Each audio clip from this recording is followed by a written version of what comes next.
నమస్తే. Welcome to Andhra Prabha. నేను వంశీ. ఈరోజు మనతో పాటు కిరణ్ శర్మ గురూజీ గారు ఉన్నారు. గురూజీ గారు నమస్కారం. అఖండ ఐశ్వర్యం స్వామి నమస్కారం. మనం ఈ మధ్య చూస్తుంటే నిన్న ఒక పాట వచ్చింది బ్రాహ్మిన్స్ మీద. అంటే అంటే పాటలో కూడా బ్రాహ్మిన్స్‌ని చాలా కించపరిచినట్టుగా పాటొస్తుంది. సో దాని మీద మీ అభిప్రాయం ఏంటండి? ఒకటి అభిప్రాయాన్ని నేను మన ఛానల్స్ ద్వారా చాలా చెప్పేసాను నేను. హ్మ్. ఒకటేంటంటే కులము గురించినటువంటి కుల ప్రస్తావన లేను అంటే నేను ఏ కులం కాదు, నాస్తికులం అన్నటువంటి వ్యక్తి ఒక కులాన్ని నిందించడం అనేది అది చాలా శోచనీయం. అది ఎట్టి దాన్ని దాన్ని యాక్సెప్ట్ చేసే అవకాశం లేదు. అది హ్మ్. ఎట్టి పరిస్థితులలో నీకే కులం అంటే నాస్తికవాదంలో ఏ కులం నాది కాదని చెప్పావు కదా! అలాంటప్పుడు నీ కులం ఏది కాదన్నప్పుడు ఒక కేవలం బ్రాహ్మణ కులం మీదనే నువ్వు అనేటువంటి అధికారం గాని, అర్హత నీకుండదన్న విషయాన్ని గమనించుకోవద్దా? హ్మ్. కాబట్టి అటువంటి మాటలు మాట్లాడకూడదు. హ్మ్. అది ఎట్టి పరిస్థితి దాన్ని హర్షించేటువంటి అవకాశం లేదనే విషయం నా అభిప్రాయం ఖచ్చితంగా. అంటే అంగీలు తీవ్రంగా ఖండిస్తున్నా దీన్ని నేను. ఓకే. అంగీల గురించి, తర్వాత శ్రమ గురించి, తర్వాత ఈ బొజ్జల గురించి మాట్లాడుతున్నారు కదా! సో దాని మీ అభిప్రాయం ఏంటి? ఒకటి గుర్తుపెట్టుకోండి. హ్మ్. ఇప్పుడు కలెక్టర్ గారు ఉన్నారు. మన ఐఏఎస్ ఆఫీసర్ ఉన్నాడు. హ్మ్. ఆయన ఆఫీస్‌లో ఏసీ రూమ్‌లో కూర్చున్నప్పుడు ఆయనకి ఉండేటువంటి శ్రమ ఏమిటి? హ్మ్. బిళ్ళ బంట్రోతు శ్రమ ఏమిటి? హ్మ్. డ్రైవర్ గారి శ్రమ ఏంటి? హ్మ్. వీళ్ళ శ్రమ ఏంటి? హ్మ్. సరే, మనకి ప్రభుత్వం నుంచి రావాల్సిన డబ్బు గ్రామీణ పథకంలో హ్మ్. అక్కడ పనికి ఆహార పథకం ఉంది. హ్మ్. బాగా గుర్తుపెట్టుకోండి. పనికి ఆహార పథకం ఉంది. హ్మ్. ఎవరికి ఇస్తున్నారు డబ్బులు? హ్మ్. ఇచ్చేవాడెవరు? రాజకీయ నాయకులు, సంథింగ్ మనకి అధికారులు. దాంట్లో ముఖ్య పాత్ర ఐఏఎస్ ఆఫీసర్‌దే ఉంటుంది. అవును. అది మీకు తెలిసిన విషయమే. హ్మ్. మరి ఐఏఎస్ ఆఫీసర్ డబ్బులు ఇస్తున్న వాడి శ్రమ ఎంత? కార్మికులుగా గ్రామీణ పథకంలో శ్రామికులు పడేటువంటి శ్రమ ఎంత? హ్మ్. దాని గురించి మాట్లాడేవా నువ్వు? హ్మ్. అంటే ఒక ఐఏఎస్ ఆఫీసర్ గురించి మాట్లాడే ధైర్యం గాని, దమ్ము నీకు లేదు. హ్మ్. మరి గ్రామీణ పథకంలో అక్కడ కష్టపడి పారతోవి, గడ్డపారతో పనులు చేసి రోడ్లు వేసినటువంటి వాళ్ళ గురించి మాట్లాడుతున్నావా? మాట్లాడట్లే. ఆ విషయం కూడా పక్కన పెడదాం. ఇది మీ అందరికి గుర్తు కోసం చెప్తున్నాను. రెండవది హ్మ్. Municipal corporation. Any district, any state municipal corporation. పారిశుద్ధ్య కార్మికులు ఉన్నారు. మరి మున్సిపల్ కార్పొరేషన్‌లో చైర్మన్ గాని, ఉండే కమిటీ మెంబర్‌లు గాని, అక్కడ ఉన్నటువంటి ఎవరైనా డైరెక్టర్లు గాని, ఈ పారిశుద్ధ్య కార్మికులు పని చేస్తున్నారా? వాళ్ళ పనికి ఏమిటి? వీళ్ళ పనికి ఏమిటి? అంటే హ్మ్. వాళ్ళ పని, వీళ్ళ పని ఏమిటి? హ్మ్. అంటే సరైనటువంటి అంటే వాళ్ళిద్దరి పని ఒకటే అందామా? హ్మ్. మరి అలాంటి వాళ్ళ గురించి మాట్లాడకుండా హ్మ్. శ్రామిక వర్గం నుంచి మాట్లాడుతున్నా అని చెప్పి మాట్లాడుతూ, రాజనీతి గురించి మాట్లాడుతూ, రాజ్యాంగం గురించి మాట్లాడుతూ, హ్మ్. నా పుట్ట గురించి నీకెందుకురా? హ్మ్. నా పుట్ట నా ఇష్టం. హ్మ్. ఇప్పుడు నా పుట్ట నా ఇష్టం, నాకు అనవసరం ఆ విషయంలో. హ్మ్. నీకుంటది, నీ తండ్రికుంటది, నీ తాత ముత్తాతలకు కూడా పొట్ట ఉండొచ్చు, లేకపోవచ్చు, బట్ట ఉండొచ్చు. అవును. నా పొట్టు గురించి నీకెందుకు? హ్మ్. నా పొట్టు గురించి నీకెందుకు ఆ విషయం? హ్మ్. ఈ విషయంలో నేను ఎట్టి పరిస్థితుల్లో ఆక్షేపించే అవకాశం లేదు. హ్మ్. నువ్వు సమాజ ఉద్ధరణ కోసం పాటలు పాడుతూ ప్రజలని చైతన్యపరిచే అవకాశం ఉంటే ఆఫ్ కోర్స్ ఐ హ్మ్. యాక్సెప్టెడ్. హ్మ్. అరే! ఆయనకి ఏ కులం కాదు, నాస్తికుడు ఆయన. బట్ హ్మ్. అన్ని కులం. బట్ వీళ్ళు మాత్రము హ్మ్. కేవలం సనాతన ధర్మం మీద మాత్రమే ఫోకస్ చేస్తారు. హ్మ్. అదొకటి వీళ్ళకి. ఇంకా హ్మ్. వేరేది ఉండదు వీళ్ళకి. హ్మ్. దాంట్లో ప్రత్యేకంగా వీళ్ళు అనుకుంటారు ఉన్నత కులము, తక్కువ కులం వీళ్ళు అనుకుంటారు తప్ప హ్మ్. ఏ బ్రాహ్మణుడు కూడా ఉన్నత కులం, తక్కువ కులం చెప్పలేదు. హ్మ్. ఇప్పుడు ఏమంటారంటే సమాజంలో అస్పృశ్యత మీ వల్లే వచ్చింది హ్మ్. అని అడుగుతుంటారు. మీరెప్పుడైనా బృహదీశ్వరాలయం వెళ్ళారా? హ్మ్. బృహదీశ్వరాలయం ఆ! తంజావూరు ఆ! వెళ్ళాను. వెళ్లారు. ఎంత హ్మ్. పెద్దగా ఉంటదో గుడి అది? చాలా బాగుంది. హ్మ్. చిదంబరాలయం ఎంత పెద్దగా ఉంటది? హ్మ్. అంటే దాని యొక్క చుట్టూ కనీసం ఒక 4 కిలోమీటర్లు ఉంటది. అవును. ఇప్పుడు మీకు ఒక చిన్న లాజిక్ చెప్తాను నేను. లోపల అయ్యగారు నేనే, హ్మ్. బృహదీశ్వరుడిని పూజారి నేనే. శివుడికి అభిషేకం చేస్తున్నాను. హ్మ్. గేట్‌లో నుంచి వచ్చిన వాడు మాల, మాదిగ, చాకల, డక్కల, విశ్వామిత్రుడా లేకపోతే విశ్వబ్రాహ్మణ, ఇంకో బ్రాహ్మణ అడిగాను ఎప్పుడన్నా? హ్మ్. అడిగేంత అవకాశం నాకుంటదా? అంటే నేను హ్మ్. ఆ ఎంట్రన్స్‌లో ఉన్నటువంటి గేట్ దగ్గరికి పరిగెత్తుకుంటూ దేవుడి సేవ వదిలిపెట్టి హ్మ్. పరిగెట్టుకుంటూ గోషి మడత పెట్టుకొని పోతూ ఉరికి హ్మ్. పురికి "ఏయ్! నువ్వు లోపల రావద్దని" చెప్పి ఎప్పుడన్నా అన్నామా? హ్మ్. అది ఎప్పుడన్నా చూసారా ఎవరన్నా? హ్మ్. నాకు ప్రూఫ్ కావాలి నాకు. హ్మ్. అస్పృశ్యత అంటే కొన్ని సమయాల్లో, కొన్ని సందర్భాల్లో ఎవడో ఒకడు దుర్మార్గుడే, బ్రాహ్మణుడే దుర్మార్గుడు చేసుంటాడు. హ్మ్. దాన్ని పట్టుకొని ఇప్పుడు సమాజానికి లింక్ పెట్టడం ఎందుకు? హ్మ్. నీ దాంట్లో అందరు పత్తితులున్నారా? హ్మ్. నీ దాంట్లో పత్తితులున్నారా? హ్మ్. ఒక్కొక్కడు అక్రమ సంబంధాలు పెట్టుకొని లేడా? ఒక్కొక్కడు తప్పుడు మార్గంలో ఉన్నోడు లేడా? ఒక్కొక్కడు తప్పుడు డబ్బులు సంపాదించినోడు లేడా? హ్మ్. లంచగొండులు లేరా మీ దాంట్లో? హ్మ్. నీ కులం లేదన్నావు కదా! నీ మానవతా కులమో, నీది నాస్తి కులంలో కూడా ఇటు తప్పులు చేసేవాళ్ళు ఉన్నారా? లేరా? నేను హ్మ్. ప్రూవ్ చేస్తాను ఉన్నారని. ఒక హ్మ్. 2 ఏళ్ళు నేను కష్టపడితే హ్మ్. నేను స్టింగ్ ఆపరేషన్ చేస్తే నేను కూడా ప్రూవ్ చేయగలుగుతాను. నీ దాంట్లో అక్రమార్కులు ఉన్నారు. వీళ్ళు నీ నాస్తి కులం అన్నాడు కదా! వీళ్ళు ఉన్నారని చెప్పగలుగుతాను నేను. హ్మ్. దాన్ని వదిలిపెట్టి కేవలం నాకు కులం అంటే ఎటువంటిది లేదు, నాకు అటువంటి కులగజ్జి లేదని చెప్పేసి కులగజ్జితో నువ్వు మాట్లాడుతున్న సందర్భంలో హ్మ్. దాన్ని ఎట్టి మీద బ్రాహ్మణుల మీద అన్నప్పుడు ఎందుకు కోపం వస్తుందండి మీకు? హ్మ్. ఎవరు స్పందించారంటే స్పందించినోడు స్పందించకపోతే నాకు అనవసరం. హ్మ్. దున్నపోతు వానబడ్డోడు వాడు బాపనోడు. హ్మ్. ఈ స్పందించనోడు దున్నపోతు బాపనోడికి వానబడ్డట్టు వాడికి. వాడు హ్మ్. స్పందించాడు. వాడికి హ్మ్. అనవసరం. వానికి ఏందంటే నన్ను అనలేదు దులుపుకుంటున్నాడు. నేను హ్మ్. దులుపుకునేవాడిని కాదు. హ్మ్. బికాజ్ నేను రాడికల్ బ్రాహ్మణ్ణి. హ్మ్. ఆఫ్ కోర్స్ నేను రాడికల్. నేను వాద వివాదాలకు రెడీగా ఉంటాను నేను. హ్మ్. ఇక్కడ ఒక విషయం గుర్తుపెట్టుకోండి. గాంధీ మహాత్ముడు యుద్ధం చేస్తున్నప్పుడు బ్రిటిష్ వాళ్ళతో పోరాడుతున్నప్పుడు ఆయన శాంతిలో వెళ్ళాడు. మరి నేతాజీ అలా వెళ్ళాలిగా. హ్మ్. ఎందుకు వెళ్ళలేదు ఆయన? హ్మ్. ఆయన ఒక భాగంలోకి వచ్చాడు. నేను ఆ భాగంలో ఉన్నాను. శాంతి కాముకుని లేనేను.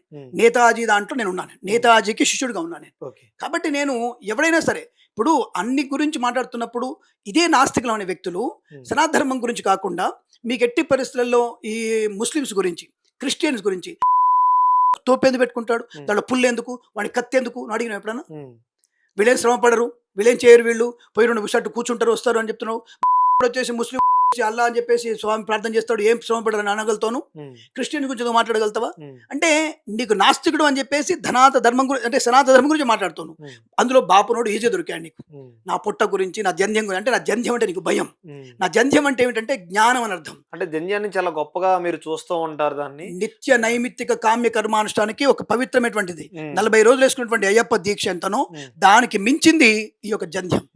సార్ నా దాంట్లో బ్రాహ్మణుల్లో తాగుబోతులు లేనట్లేడు, తిరుగుబోతులు లేనట్లేడు, నేను చెడ్డవాళ్ళు లేనట్లేడు. నా దాంట్లో గొప్ప వాళ్ళు ఉన్నారు. గురుజాడ అప్పారావు గారు బ్రాహ్మణుడు, దేశ హితానికి సమాజ స్థాపనకి పాటుపడిన వ్యక్తిలో గొప్పవాడు ఆయన. విధవల్ని పెళ్లి చేసుకోని చెప్పిన వ్యక్తిలో మొట్టవాడు ఆయన. ఈ యొక్క ఆత్మార్పణ చేసుకోవద్దు, శవం తగలబడుతున్నప్పుడు మళ్ళీ పెళ్ళాం వీళ్ళందులో పడొద్దని చెప్పేసి తన చైతన్యాన్ని కలిగించిన వాడు. అలాగే మీకు ఇంకొక విషయం, లాలా లజపతి రాయ్, ఆయన కూడా బ్రాహ్మణ కుటుంబం అనిపించేవాడు. అలాగే శ్రీశ్రీ గారు సమాజ ఉద్ధరణకి తన పాటల ద్వారా చైతన్యం తీసుకొచ్చేవాడు. శ్రీశ్రీ బ్రాహ్మణుడు. అలాగే అంతకంటే ముఖ్యంగా బాలగంగాధర స్వాతంత్ర ఉద్యమంలో మనకి పండగల్ని అంటే గణపతి పండగల్ని 9 రోజులుగా చేసి సమైక్యత కలిగించిన వాడు బాలగంగా తిలక్. మరి ఇదందరూ బ్రాహ్మలే.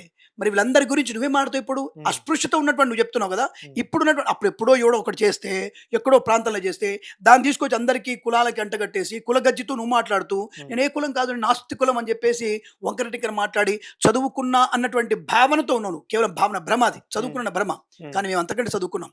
Sociology, MA psychology, MSc psychology చదువుకున్నాం, ఎంఏ ఆస్ట్రాలజీ చేశాను, ఎంఏ సంస్కృతం చేశాను. నేను నా వృత్తిలో నేను బలం ఉన్నాను. కానీ నా శ్రమకి నాది, నా శ్రమ నేను హారతి ఇస్తాను, దేవుడికి అభిషేకం చేస్తాను, హారతి పెడతాను, పూలు కడతాను, అది నా వరకు నా శ్రమ. నీ శ్రమ నీది. ఇప్పుడు సాఫ్ట్వేర్ ఇంజనీర్ ఉన్నాడు, ఏం చేస్తున్నాడు అంటే సాఫ్ట్వేర్ ఇంజనీర్ వచ్చి ఐసీలో కూర్చొని టైప్ కొడతా ఉంటాడు 4 సార్లు. ఉదయం పొద్దున 10ంటికి వెళ్తే సాయంత్రం 5ంటికి వస్తాడు. వాడి శ్రమకు 1,00,000 జీతం ఇస్తారా? మరి అదే 1,00,000 జీతం ఎందుకు పారిశుద్ధ్య కార్మికు రావట్లేదు? పైఖాన్లు తీస్తుంటాడు, చేతులు పెట్టి లెటర్ని తీస్తుంటాడు, చెత్త తీస్తుంటాడు, వాడికి 1,00,000 ఇవ్వట్టారు వానికి. మరి వాడి మీద ఎందుకు పోల్చావు నువ్వు? ఎవడి అర్హత వాడిది, ఎవడి ఎలిజిబిలిటీ వాడిది. ఇప్పుడు ఐఏఎస్ ఆఫీసర్ పారిశుద్ధ్య కార్యం పనిచేయడు, మున్సిపల్ కమిషనర్ చేయడు కదయ్యా. ఆయనకి ఎందుకు 2-3 లక్షల జీతం? నీకెందుకు నెలకు వచ్చరికి 25,000 జీతం? వాట్ ద రీజన్ నాకు చెప్పండి. ఇప్పుడు చెప్పండి, మీరు ప్రేక్షకులు చెప్పండి నాకు. ఈ విషయాలన్నీ కూడా మీరు చెప్పుకోవడానికి ఏదో నోరుంది కదా అని చెప్పేసి జానపదాలు 4 పాటలు పాడి జంధ్యం గురించి మాట్లాడి నీ పుట్ట గురించి మాట్లాడుతున్నటువంటి బాపురోనికి బలిసి చొక్క వేసుకోడట. నువ్వు బలిసి చొక్క వేసుకుని లుంగి చేసుకొని పీకేదే ఉంది, నువ్వు ప్యాంట్ షర్ట్ వేసుకొని పీకిందే ఉంది నువ్వు. అంటే సమాజంలో కులాన్ని బట్టి నువ్వు కులం లేదనుకుంటూ కులాన్ని గజ్జిగా నువ్వు పైకి తీసుకురావడమా? అది తత్వమా?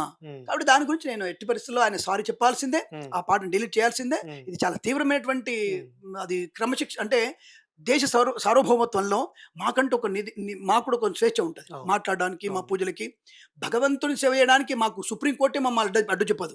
నువ్వెవడివి చెప్పడానికి? నీకేం అధికారం ఉంది? నా పూజ నా ఇష్టం, నీకు ఇష్టం ఉంటే రా, ఖచ్చితంగా మానుకో.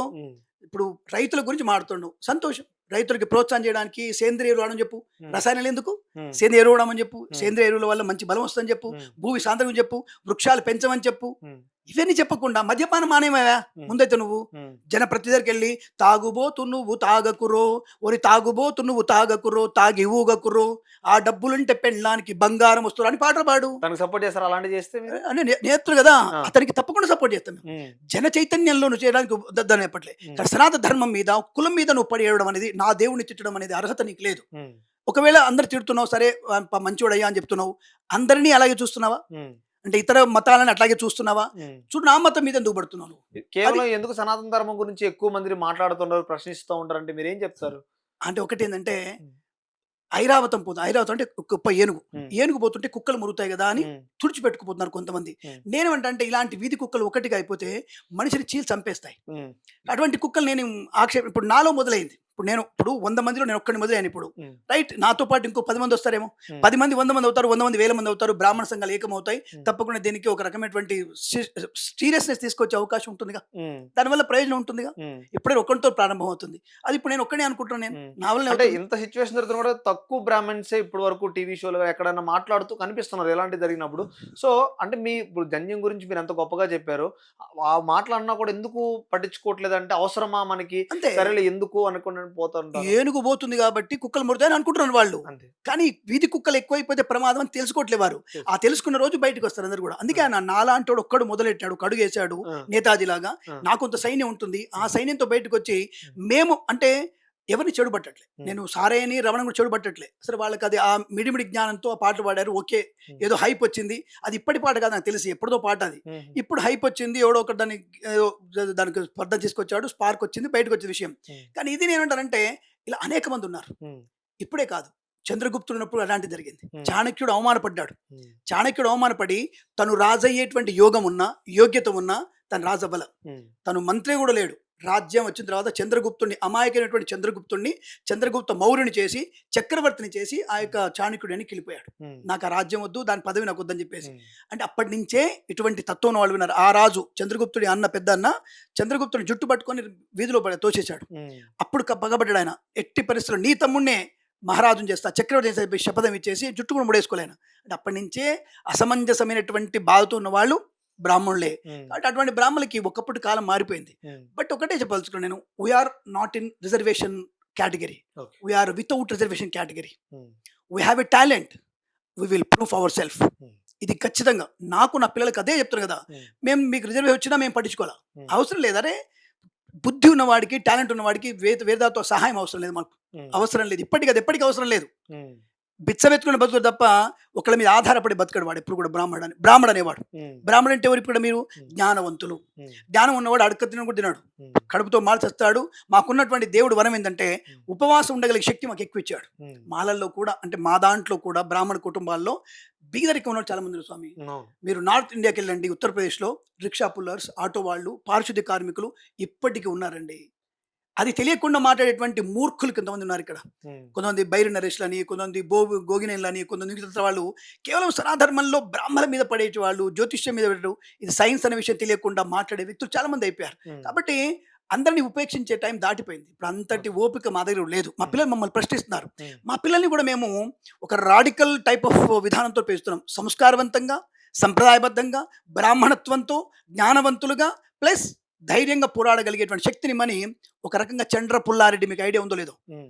ఉత్తమ కమ్యూనిస్ట్ చండ్ర పుల్లారెడ్డి, హ్మ్. ఆయన భావజాలంతో మా పిల్లల్ని కూడా పెంచుతున్నాం మేము. హ్మ్. ఇది మాత్రం గ్యారంటీ. ఓకే. చండ్ర పుల్లారెడ్డి గారు ఆయన దేవుడిని విమర్శించలే.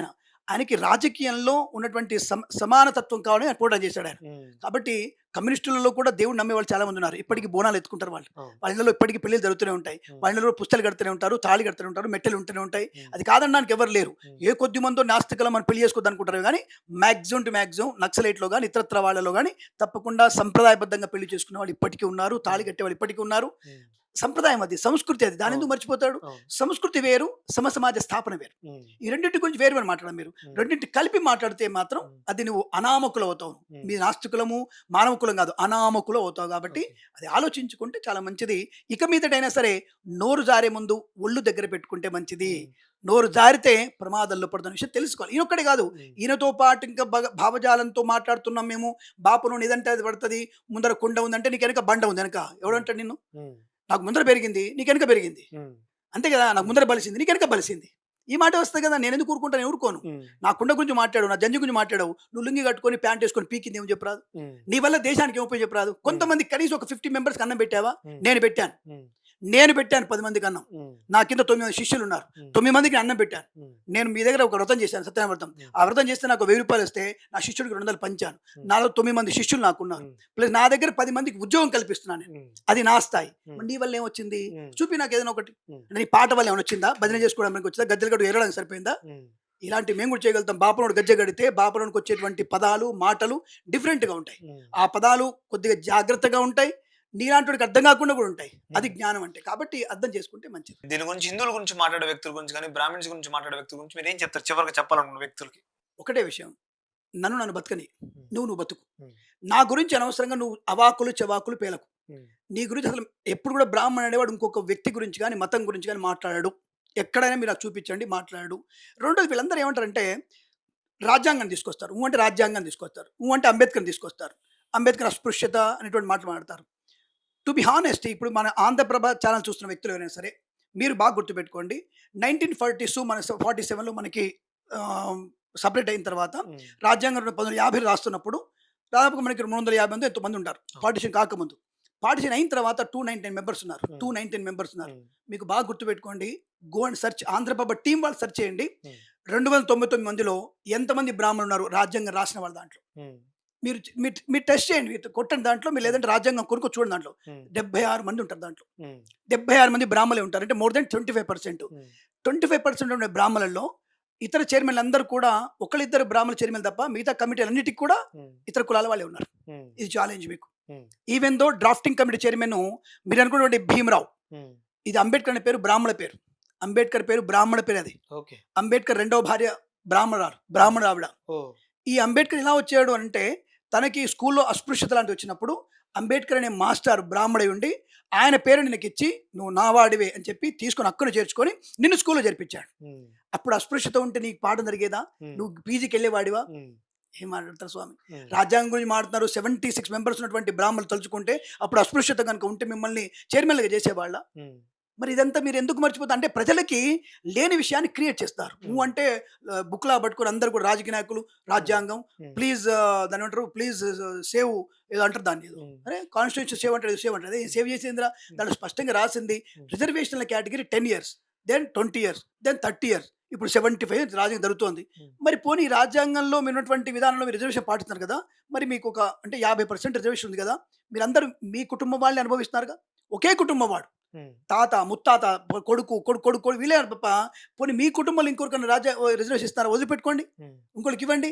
అబ్బే మాకు రిజర్వేషన్ కావాలి, నేను ఐఏఎస్ అవ్వాలి, నేను ఐపీఎస్ అవ్వాలి, నేను కోర్టు సంపాదించి, నువ్వు మాత్రం కేటగిరీ ఉంటావు. ఉమ్, కానీ ఏది కేటగిరీ పొందకుండా ఇటువంటి బ్రాహ్మణుల మీద ఏడ్చేటువంటి ఏ వ్యక్తి అయినా సరే, ఏ కులం వాళ్ళైనా సరే, ఏ మతం వాళ్ళైనా సరే, సమాన స్థాయి కావాలనుకుంటే అందరం కలిసి ఉందాం, ఉమ్, నో ప్రాబ్లం. ఉమ్, కానీ ఇతర కులాల గురించి మాట్లాడితే ఉమ్, మేము కూడా అలాగే మాట్లాడితే సైకిల్ చక్రం లాగా మళ్ళీ వెనక్కి వచ్చేస్తుంది సమాజం. ఉమ్, మళ్ళీ వెనక్కి వచ్చేసి మా ముత్తాతలు ఏం చేశారో మాకు తెలియదు, మీరు అదే కావాలని కోరుకుంటే మేబీ 50 ఏళ్ళకు 60 ఏళ్ళకు అదే అవ్వచ్చు కూడా మళ్ళీ. ఉమ్, అంటే మీరు అనుకున్నట్టుగా గొప్ప కులాలు గొప్ప మీరే పెట్టారు పేరు, అగ్రవర్ణాలు అగ్ర కులాలు పెట్టిన పేరు, అగ్ర కులాలు మరి గొప్ప అవుతావేమో ఉమ్, చెప్పలేం కదా, సైకిల్ తిరుగుతుంది కదా, ఉమ్, అలా అవుతుంది. కాబట్టి ఇది హెచ్చరిక నాది. ఉమ్, కాబట్టి అలా మీరు మాట్లాడడం వల్ల మీకు మీరే తగ్గించుకుంటున్నారు, ఉమ్. మిమ్మల్ని మీరు కోల్పోతున్నారు, మీ విలువల్ని కోల్పోతున్నారు. కాబట్టి ఇటువంటి అవాకులు చెవాకులు పేలకూడదు అని చెప్తాను.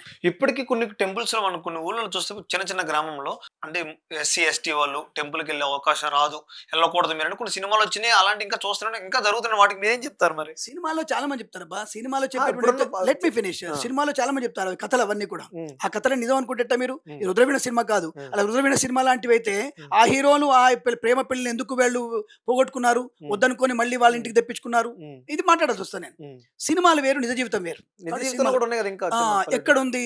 చిన్న చిన్న గ్రామంలో ఎక్కడో ఉంది అది. ఆ, అక్కడ ఉన్నదానికి అందరినీ అంటగడుతున్నావు అంటే ఇప్పుడు మాల మాదిగలో చెడ్డోళ్ళు లేరా? ఆ. అందరూ మంచి ఫ్రెషర్సా, ఉమ్, అందరు గుడ్ క్యారెక్టర్సా? ఉమ్, చెప్పండి నాకు ఇప్పుడు. ఉమ్, అందరు గుడ్ క్యారెక్టర్స్ ఉన్నారా? ఎస్సీ ఎస్టీ గొల్లోళ్ళు కానీ లంబాడీస్ కానీ ఇతరత్ర ఎవరైనా సరే, రెడ్డీసు కమ్మ కాపులు అందరూ ద బెస్ట్గా ఉన్నారా? ఉమ్, అన్ని కులాలు చెడ్డవాళ్ళు ఉన్నారు కదా, ఉమ్, అందరూ చెడ్డవాళ్ళు ఉన్నారు. అందుకే అంటారు నేను, అందరూ సమాజంలో చెడ్డవాడు ఉన్నాడు, మంచివాడు ఉన్నారు. అవును. కానీ అందరినీ ఒక తావిన కట్టొద్దు, ఓకే. ఇది నేను చెప్పే విషయం. ఉమ్, మీరు అన్నట్టు కరెక్టే. ఇప్పుడు మన ఎట్లంటే 12 జ్యోతిర్లింగాల్లో లోపలికి వెళ్ళి దర్శనం చేసుకోవచ్చు ఏ కులం వారైనా సరే. అవును. 12 జ్యోతిర్లింగాలు అవును. శ్రీశైలం నుంచి మొదలుపెట్టి కేదార్నాథ్ మొదలుపెట్టి ఏ దేవుడైనా పరమ పవిత్రమైనటువంటి జ్యోతిర్లింగాలు అవి. వాటిలోకి అందరూ వెళ్ళొచ్చు కదా. అవును. అక్కడ నీ కులం అడిగేవాడు కూడా ఉమ్, ఎంట్రీ టికెట్ ఉందా లేదా, పాస్ ఆధార్ కార్డు ఉందా, లోపలికి వచ్చేసి ఉమ్, టికెట్ తీసి లోపలికి వచ్చేసి ఎంతవరకు నువ్వు అభిషేకం చేసుకో, నువ్వే అభిషేకం చేసుకొని చెప్తారు కదా. ఉమ్. మరి అక్కడెక్కడ పోయింది ఇప్పుడు అందరు కదా, గ్రామంలో రానిట అంటున్నారు. ఉమ్, విశేషమైనటువంటి ద్వాజ్యోతిగా రమ్మని చెప్తారు కదా, ఉమ్, పిఠాపురంలో రామాయణ శివాలయంలోకి రమ్మని చెప్తారు కదా. ఉమ్. మరి ఇన్ని దేవాలయం రమ్మన్నప్పుడు ఉమ్. ఎక్కడో ఒక దగ్గర రాని విషయం ఎందుకు మాట్లాడుతున్నారు మీరు? ఉమ్. అంటే అది ఇన్ని కూడా విషయం- ఇంపార్టెంటే కదా. ఊరి ఒకటి గ్రామం. విషయం ఊరి గ్రామంలో పెడుతున్నప్పుడు ఉమ్. అక్కడ ఎవడో ఒకటి తప్పు చేసి అని చెప్పేసి మీద అనదు, అక్కడేదే అంటారు ఉమ్. అస్పృశ్య తప్పు నాయన. ఉమ్. గుళ్ళోకి ఎంట్రీ ఎవరికి ఉండదు. తిరుమలలో ఉన్నారు, తిరుమల గుళ్ళకి ఎంట్రీ లేదు, లోపలికి ఎంట్రీ కాదు. పద్మనాభ స్వామి దగ్గరికి ఎంట్రీ లేదు. గర్భగుడిలో కాదు. అంతే. ఉమ్.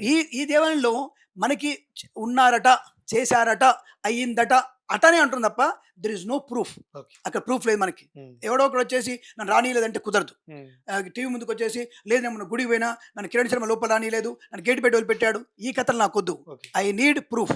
ఓకే. ఇక్కడ మేము ప్రూఫ్ చూపిస్తున్నా. ఉమ్, శ్రీశైలం రండి, స్పెషల్ దర్శనం రండి, ఉమ్, 4 to 5 దర్శనం ఉంటుంది, ఉమ్. లోపలికి వెళ్ళొచ్చు, అందరం వెళ్ళొచ్చు. ఉమ్. అక్కడ మాల మాదిగా బాపనోడు ఎవరు లెక్కలేదు, ఎవరైనా లోపలికి వెళ్ళొచ్చు. ఎవరు? నేను ప్రూఫ్ చూపిస్తున్నా, నువ్వు నా ప్రూఫ్ చూపిలేవు. మొన్న పొద్దుగాల పోతే రానిలేదు. అరే అక్కడ ఆయనకే ఉత్సవం ఉందో, ఆయనకే ఉత్సవం ఉందో, అరే కడుతున్నా చెప్తున్నాడో లేదా ఇంకోటి అంటున్నాడో, నువ్వు స్నానం చేయకుండా వచ్చినావో స్నానం చేయకుండా వచ్చినావో, అని నువ్వు హ్మ్. పడుకొని లేచి వచ్చినావో హ్మ్. ఏం తెలుస్తుంది? హ్మ్. కాబట్టి అక్కడ ఉన్నటువంటి విచక్షణ జ్ఞానాన్ని ఆ సమయాన్ని బట్టి మనం ప్లాన్ చేసుకోవాలి తప్ప హ్మ్. రానివ్వలేదు అను మేబీ రానివ్వకపోవచ్చు. తప్పే అంట నేను. రానివ్వక తప్పే అది. తప్పు. ఇంకోటి మడి గురించి మాడతాడు. అరే నా మడి నాది. అది ప్రోటోకాల్. నా ఇష్టం. అది నా ప్రోటోకాల్. నా ఇంట్లో ప్రోటోకాల్. నేను మడి కట్టుకుంటే నా ఇంట్లో నా వాళ్ళు ఎవరిని ముట్టుకోను నేను. హ్మ్. మా ఇంట్లో ఆబ్దికల్ అయితే ఆబ్దికం పెడుతున్న మేము మా కూతుళ్ళని, అక్కల్ని ఎవ్వరిని కూడా దగ్గర రానియ్యము. అంత డిస్టెన్స్‌లో మాట్లాడాలి. అక్కడ మాట్లాడాలి. ఏం కావాలి? హ్మ్. అంత డిస్టెన్స్. అది నా మడి. ఓకే. అది నా ధర్మమయ్యా. అది నా హ్మ్. ప్రోటోకాల్ అది. అది నా ఇష్టం. నువ్వోడివి. హ్మ్. అరే నా ఇంట్లో నా మడి ఆచారం. నీ బయటకొచ్చిన తర్వాత వచ్చి మడితోననుకోని ముట్టుకోనెవరిని. హ్మ్. అది నా ఇష్టం. కరోనా వచ్చింది. అందరు ఎందుకు ముట్టుకోలేదు అందరూ? ఎవరిష్టం వాళ్ళది. కరోనా వచ్చి ఎందుకు ముట్టుకోలేదు? హ్మ్. అదొక హ్మ్. టైప్ ఆఫ్ మడి. అవును. అంటే అంటువ్యాధి వస్తదో, ఇంకోటొస్తదో, అవును. ఇంకోటొస్తదో అవును. అవును. మడి అంటే కూడా అంతే. మడి అన్నవాడు చాలా శుచిగా, శుభ్రతగా ఇంకేది అక్కడ ఇబ్బంది కలగకుండా జాగ్రత్తగా పట్టి పూజ చేసుకోవాలి. మీరు దేవకార్యం కన్నా పితృకార్యం చూస్తే మీరు తెలుస్తుంది ఒకసారి ఎప్పుడైనా రండి మీరు. హ్మ్. పితృకార్యం అది ఎట్లుంటదంటే చాలా అసలు మీరు చూస్తే ఓయమ్మ ఈళ్ళు ఎక్కడున్నారు బాబు ఇంకా 1960లో ఉన్నారేమో అది 1860లో ఉన్నారేమో వీళ్ళనిపిస్తది. అంత హ్మ్. మడితోని ఉంటాం మేము. హ్మ్. అది మా మడి. ఉన్నంతలో మడి ఆచారం పాటిస్తాం. నా మడి గురించి, నా జంధ్యం గురించి మాట్లాడేటువంటి నా పొట్ట గురించి, నా లడ్డు గురించి, నా పప్పన్నం గురించి నీకెందుకు? నీ చేపల కూర గురించి, నీ యొక్క ఎంగిలి సార గురించి, మండి భోజనం గురించి మాట్లాడామా? హ్మ్. ఇది మండి భోజనం గాదు. ఇది మడి భోజనం. హ్మ్. ఇది మండి భోజనం కాదు. మడి భోజనం. ఒకళ్ళదొకళ్ళు పిక్కొని తినడానికి మండి కూర్చోడానికి కాదిది. ఇది మడి భోజనం. నా భోజనం నా మెతుకులు నేనే తింటాను తప్ప ఇంకోరు చేయి పెట్టనివ్వను నేను. హ్మ్. అది నా తల్లిదండ్రులే పెట్టియను. హ్మ్. నా తల్లిదండ్రుల చేతుల్లో వంటదా నేను చేయి పెట్టను. అలా నా ప్రోటోకాల్ నా ఇష్టం. మీరు అడగడానికి హ్మ్. అది నా మడి ఆచారం. నా మడి గురించి, నా పప్పన్నం గురించి, నా నెయ్యి గురించి నీకెందుకురా? నీ హ్మ్. చేపల పులుసు నేను అడిగానా? హ్మ్. నీ కల్లు సారాగు నేను అడిగానా? హ్మ్. ఒకడి ఎంగిలి ఒకడి తాగుతాను అడిగానా? హ్మ్. నాకు అవసరమా అది? నీ కర్మ నీ ఇష్టం. నువ్వు అవును. Enjoy. You can enjoy your self. హ్మ్. నాకేం ప్రాబ్లమ్ లేదు. హ్మ్. నన్ను దాంట్లోకి రా. నన్ను నువ్వు నా దాంట్లోకొచ్చేసి నన్ను నా గీత దాటి నా లోపలికి రావద్దు. హ్మ్. నేను నీ గీతలో అసలు రాను నేను. హ్మ్. ఎప్పుడు రాను నేను. రానాల్సిన అవసరం నాకు లేదు. నువ్వు నా దానికి రాకు. అంటే నీకు కావాల్సిందేంటి? ఒక కాంట్రోవర్సీ క్రియేట్ చేయడం. 4 పదాలు జానపదాలు నోట్లో హ్మ్. దాంతోని పాట పాడి హైప్ అయిపోదామని. హ్మ్. హైప్ అయిపోయి చేసేదేముంది నువ్వు? ఏం చేసేలేదు. సమానం. హ్మ్. ఏం చేసేలేదు. సమానం. హ్మ్. నువ్వు ఏం చేసేలేదు. అనాది నుంచే చాణక్యుడి నుంచి జరుగుతుందది. ఇప్పుడు కొత్తగా జరిగేదేం కాదు గదా! హ్మ్. ఇది ఇంకా ముందు జరుగుతదా? ఇంకా మీదట కూడా జరిగే అవకాశం ఉంటది. అప్పుడే మేము మా పిల్లల్ని అలా తీర్చిదిద్దుతున్నాం నాన్న. ఎదుర్కొనేటువంటి శక్తిని మనం పెంచుకోవాలి. హ్మ్. జ్ఞానం ఉంది, టాలెంట్ ఉంది మనకి. వితౌట్ అదే చెప్తుంది కదా! We are not a reservation category. Hmm. We are a non reservation category. We have a talent. We can prove our self. నాకేం బాధ లేదు. ఎవరు దీని గురించి మాట్లాడినా సరే. నేను బీసీలని, ఎస్సీలని, ఎస్టీలని ఇతర కులాలని మాట్లాడట్లే. హ్మ్. నేను క్రమశిక్షణగా నా జ్ఞానంతో నేను పైకొస్తా. నా కూతురు, నా కొడుకు, నా పిల్లలు అట్లా జ్ఞానంతో పైకొస్తారు. కాబట్టి హ్మ్. నాకు ఎటువంటి ప్రాబ్లమ్ లేదు. హ్మ్. బట్ వీళ్ళ గురించి నేను ఒకటే చెప్తున్నా నేను. వీళ్ళే కాదు నాకు వాళ్ళ మీద ద్వేషం లేదు. రమణ అంటే ఎవరో నాకు తెలవదు. సారా అంటే ఎవరో తెలవదు. They want to be long life. వాళ్ళు నిండు నూరేళ్ళు ఉండాలి. సమాజానికి ఉపయోగపడాలి. మంచిదే. నువ్వు కొన్ని మంచి పనులు చేస్తున్నావు అప్రిషియేట్ చేస్తా ఉంటాను నేను. హ్మ్. నీతో పాటు నేను కూడా నడుస్తా అవకాశం ఉంటే. హ్మ్. నాకు ఇబ్బంది లేదు. కానీ కులము లేదని చెప్పేసిన నువ్వు కులగజ్జితో మాట్లాడితే దాన్ని యాక్సెప్ట్ చేసే అవకాశం లేదు. ఇవి నువ్వు తప్పకుండా ఈ మాటలు వెనక్కి తీసుకోవాలి. ఈ పాటను డిలీట్ చేయాలి. తప్పకుండా బ్రాహ్మణ సమాజానికి సారీ చెప్పాల్సిందని విషయం గట్టిగా చెప్తున్నాను నేను. లేదంటే దీని మీద పర్యవసనాలు వేరే ఉంటాయి. హ్మ్. ఇప్పుడు కోర్టుకెళ్తాం మేము కూడా ఏం చేస్తామంటే హ్మ్. ఇప్పుడు ఫైట్ చేసేది కాదు. బయటకొచ్చాను నేను. ఆయనకేమైనా ఇప్పుడు నా పేరొస్తది. హ్మ్. కాబట్టి నేను జాగ్రత్తగా కోర్టు వైకే వెళ్తాం మేము. హ్మ్. తప్పకుండా డిలీట్ అవ్వాల్సిందే. కాబట్టి 4 మంది రిపోర్ట్ చేస్తే అయిపోద్దది. అవును. 10 మంది రిపోర్ట్ కొడితే ఛానెల్ ఎగిరిపోతది. అవును. ఆ విషయం నాకు తెలుసు. బికాజ్ నేను యూట్యూబ్ ఛానెల్‌ని హ్మ్. యూట్యూబర్ నేను గూడా. హ్మ్. కాబట్టి ఆ విషయం గురించి తెలిసినా ఎందుకు నీ నోటి నుంచి రావాలి. నేను అలా మాట్లాడి ఉంటే పొరపాటుగా అనుకుంటారేమో గానీ, నేను అలా చెప్పను, సారీ చెప్పను అనుకుంటున్నాను. కొన్ని ఛానెల్‌లో చెప్పాడు ఆయన గూడా. అలా చెప్పి బాధపడి ఉండొచ్చు గానీ, నేను నిజమే మాట్లాడినా. ఏం నిజం మాట్లాడినా? నీ ఇంటికొచ్చాడు పప్పుని తినడు ఎవడన్నా బాపనోడు. హ్మ్. నువ్వేమైనా బాపనోడికి అన్నం పెట్టావా? నువ్వు బాపనోడికి ధోతి ఇచ్చావా? హ్మ్. నాకు చొక్కా లేకుండింది. నా చంకలో బొచ్చుంటే నీకెందుకు? బొచ్చు లేకపోతే నీకెందుకు? హ్మ్. నీకు అవసరమా అది? హ్మ్. నిన్నేమన్నా వచ్చి ఇబ్బంది పెట్టావా? లేదా నా సంకలు లేపి వాసన చూడమని చెప్పానా? హ్మ్. ఏమంటా చెప్పు ఇప్పుడు. ఇప్పుడు ఆవేశంగా మాట్లాడతాను కాదు. ఆలోచనతో మాట్లాడుతాను నేను. ప్రతి మాట కట్టుబడి ఉంటాను నేను. హ్మ్. కాబట్టి ఒకటే నీకు నాస్తికుడివి. నాస్తి కులం నువ్వు. రైట్. కులం గురించి మాట్లాడకు. సమాజం గురించి మాట్లాడు. శ్రేయస్సు మాట్లాడు. ఇంకేదైనా మాట్లాడు. ఇంకా ఇతరులు చేసేటువంటి ఇప్పుడు కొంతమంది ముస్లిమ్స్ ఉన్నారు. తీవ్రవాదులు ముస్లిమ్స్ ఉన్నారు. వాళ్ళ గురించి మాట్లాడు. కొంతమంది ఉన్నారు. అమ్మాయిల్ని ముక్కలు ముక్కలు చేసి ఫ్రిడ్జ్‌లో పెట్టారు. మాట్లాడు దమ్ముంటే. హ్మ్. వాళ్ళు చిల్లు టోపీ పెట్టుకొని నమాజ్ చేస్తారు. దాని గురించి మాట్లాడి చూస్తా నేను. హ్మ్. ఎందుకు మాట్లాడవు నువ్వు? హ్మ్. నీకు దమ్ము లేదా? ధైర్యం లేదా? మొగ పుట్టుక పుట్టుకలే? హ్మ్. అప్పుడు ధైర్యం సరిపోదా నీకు? హ్మ్. అప్పుడు రండగాడివి అయిపోతావా? హ్మ్. ఇది సమాధానం బయటకొస్తుంది మాకు. అంటే దాన్ని ఉక్రోషం అంటారు. ఈ ఉక్రోషంతోని అనేక రకాల మాటలొస్తాయి కాబట్టి మమ్మల్ని ఆవేశానికి గురి చేయకండి. మీరు తప్పును ఒప్పుకొని మౌనంగా ఉంటే అది మీకు శ్రేయస్సు. లేదా ఏం చేస్తారు బ్లాక్‌మెయిలా? కాదు. మాకు పరమాత్మని నమ్ముకుంటాం. ఎక్కడ దెబ్బ కొట్టాలో అక్కడ ఆయన దెబ్బ కొడతాడు. అది జరిగి తీరుతుంది. జరిగినాయి కూడా కొన్ని ఉదాహరణలు. హ్మ్. ఎక్కడెక్కడ ఎవడెవడు యాక్సిడెంట్‌లో అనామకంగా చనిపోయారు కూడా మేము తెలుసు విషయం. అంటే మీరు బెదిరిస్తున్నారా? శాపం పెడుతున్నారా? నన్ను తిట్టినోడిని శాపం పెట్టకపోతే బెల్లం పెట్టి రా బాబు అంటానా నేను? చెప్పా కదా! నేతాజీ లాంటోడిని నేను. హ్మ్. దెబ్బకి దెబ్బనే సమాధానం. అంతే తప్ప నేను ఊరుకునేవాడిని కాదు. కాబట్టి ఇక మీద ఎవరైనా మాట్లాడదలుచుకుంటే చాలా జాగ్రత్తగా పదాలు జాగ్రత్తగా మాట్లాడాలి, కులాల గురించి జాగ్రత్తగా మాట్లాడాలి, నవ సమాజం గురించి మాట్లాడండి, నేను మీకు సపోర్ట్ చేస్తాను. ఎవరైనా సరే, ఏ కులమైనా సరే సమాజ స్థాపన కోసం, భారతీయ ఉన్నత స్థితి కొరకు, ఆర్థిక పరిస్థితి కొరకు ఇంకేదైనా సహాయం కావాలంటే నేనే చేస్తాను. నేను ముందరుంటాను. ఏ కులమైనా నాకు అభ్యంతరం లేదు. వాళ్ళు చదువుకోవడానికి ఏమైనా కావాలా చేద్దాం. 10 మంది నేను తిరిగి మీతో పాటు తిరిగి ఓ ₹1,00,000 డొనేషన్ తీసుకొచ్చి వాళ్ళకి ఇస్తాను నేను.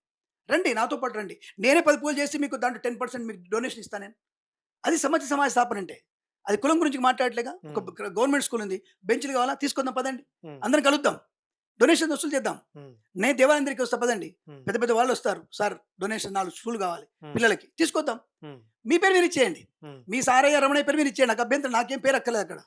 దాన్ని నేను సిద్ధంగా ఉంటా. ఇది వదిలిపెట్టి మీరు వేరే విషయంలో మాట్లాడి, కులాల గురించి మాట్లాడి, నా పప్పన్నం, నా గోచి గురించి, నా పొట్టు గురించి మాట్లాడితే హ్మ్. ఊరుకునేటువంటి అవకాశం లేదు. ఆ విషయాన్ని గమనించుకుంటే మంచిది. ఇదే ఒక రకమైనటువంటి హెచ్చరిక అనుకోండి, మా రిక్వెస్ట్ అనుకోండి, హ్మ్. ఇంకేదైనా అనుకోండి. ఇలాంటివి మళ్ళీ పునరావృతం కాకూడదు. అది ప్రమాదంలో పడతారు. జాగ్రత్త. థాంక్ యూ గురుగారు. శుభమస్తు. నమస్కారం.